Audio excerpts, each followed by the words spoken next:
Military personnel from US and NATO allies are holding a series of long-planned joint exercises in Europe. The operation includes airdrops and A-10s out of Andoya in Norway in the Arctic. The US Swift Response 22 is a yearly international training exercise from May 2nd to May 20th, 2022 across Eastern Europe, the Arctic High North, the Baltics, and the Balkans.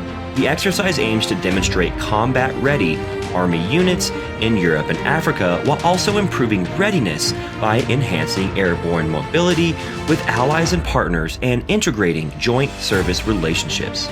This video will focus on the US and its NATO-allied activities in Europe and Norway.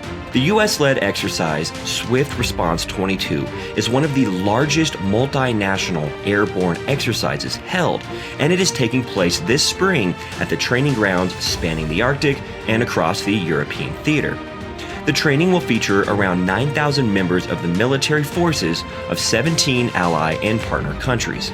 Do you want to know what has triggered this exercise? Continue watching this video. After Russian President Vladimir Putin began a military invasion of Ukraine, Europe awoke to a major war. Even though the US and NATO partners have worked hard to avoid engagement in this crisis, military readiness is required owing to future uncertainties. Because every conflict is predicated on deception, the United States and its NATO allies beef up their counterintelligence and military capabilities. Shadow wars and black ops will be expected amid long-term chaos.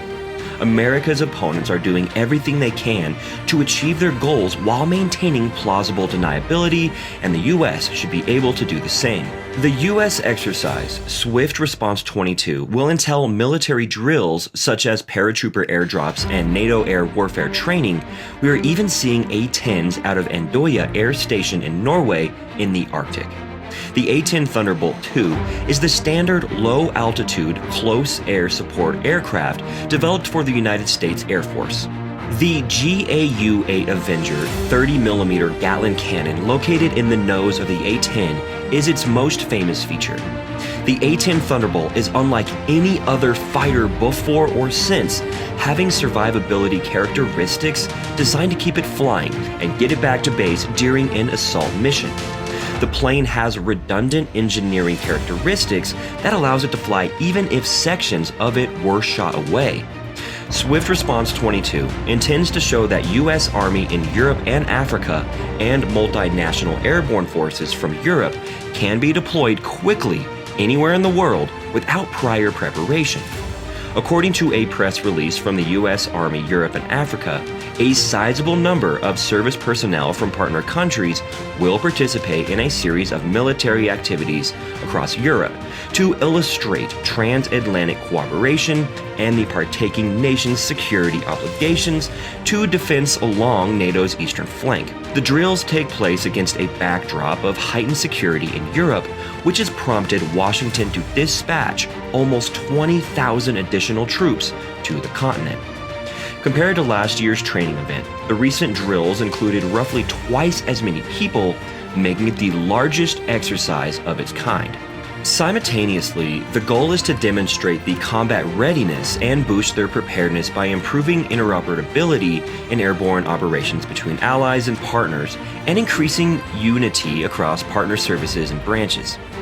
The U.S. exercise, Swift Response 22, is essential to the U.S. Army in terms of skills and capabilities, sharing knowledge, increasing interoperability with allied armed forces, synchronizing allied methods and practices, cooperating to undertake this sort of operation, and illustrating the capabilities for performing such joint drills, such as unique magnitude for training forces from NATO countries.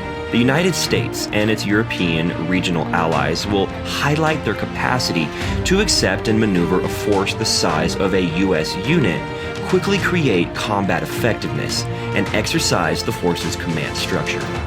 After arriving in Europe, the exercise's details will be assigned to various joint exercise program activities.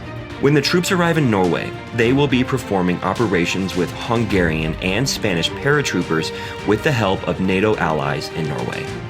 The drills will focus on exercising airdrops with paratroopers in the far north, where the environment is harsh. A small contingent of A-10s thought to be headed to Eastern Europe wound up at Andoya in northern Norway, where they will be supporting both US and Allied forces with close air support drills, a sight not seen in a decade. In an interview, SPC Timothy Yenter, a Black Hawk chopper mechanic attached to Charlie Company, said, "We're performing training for ourselves to fold our airplanes and load them on an aircraft to be sent to the Arctic.